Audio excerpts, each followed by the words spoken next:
Good evening, my dear friends. Welcome to my channel.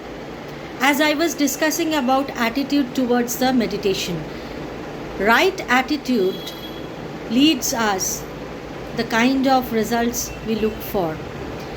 Well, if we don't practice the right attitude, rest all our excuses for not doing anything. For doing anything, one proper attitude is needed. That's it. So, whatever we are wanting to achieve from meditation, I was discussing about several attitudes which already have been discussed yesterday from this book Mindfulness in Plain English. So the rest of the points I am discussing today. It says, accept everything that arises. Accept your feelings, even the ones you wish you did not have.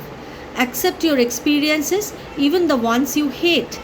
Don't condemn yourself for having human flaws and failings. Learn to see all the phenomena in the mind as being perfectly natural and understandable. Be gentle with yourself. Be kind to yourself.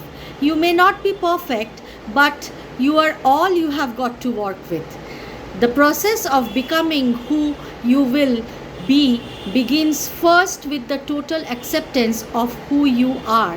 That is very, very necessary to accept oneself as he or she is. Investigate yourself. Question everything. Take nothing for granted.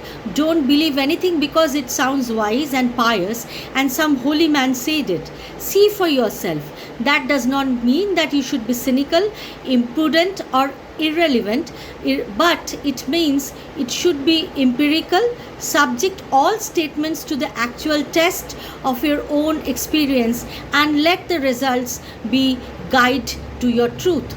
Insight meditation evolves out of an inner longing to wake up to what is real and to gain liberating insight. View all problems as a challenge. Look upon negativities that arise as opportunities to learn and to grow. Rejoice, dive in, and investigate. Don't ponder. You don't need to figure out everything.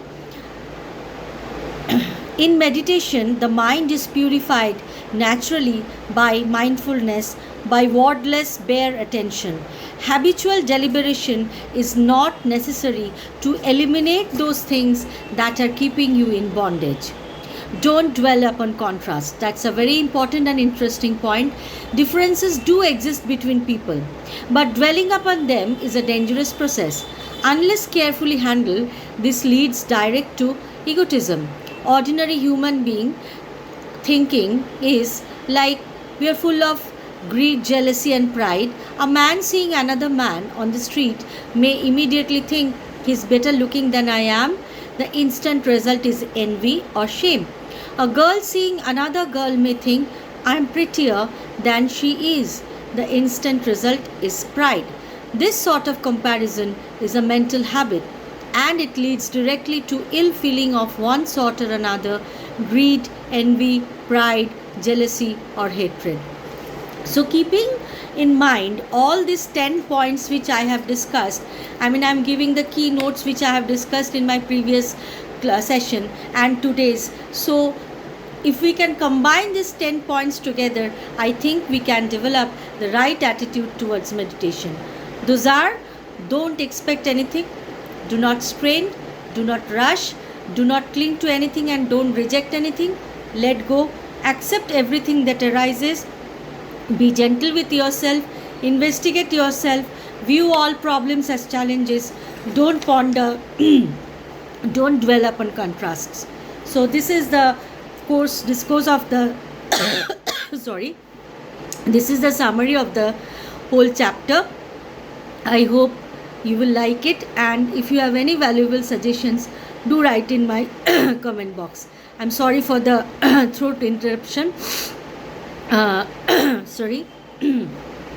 So I hope you have liked it. If you have any suggestion, please do feel free to write and communicate with me. Thank you. Have a good time. Have a blissful time. And let us investigate ourselves. Let us be honest towards ourselves. Sarve bhavantu sukhina. Sarve santu niramaya. Sarve bhadrani pashyantu. Ma kaschid dukha bhag bhavet. And Do like, share and subscribe my channel. Thank you.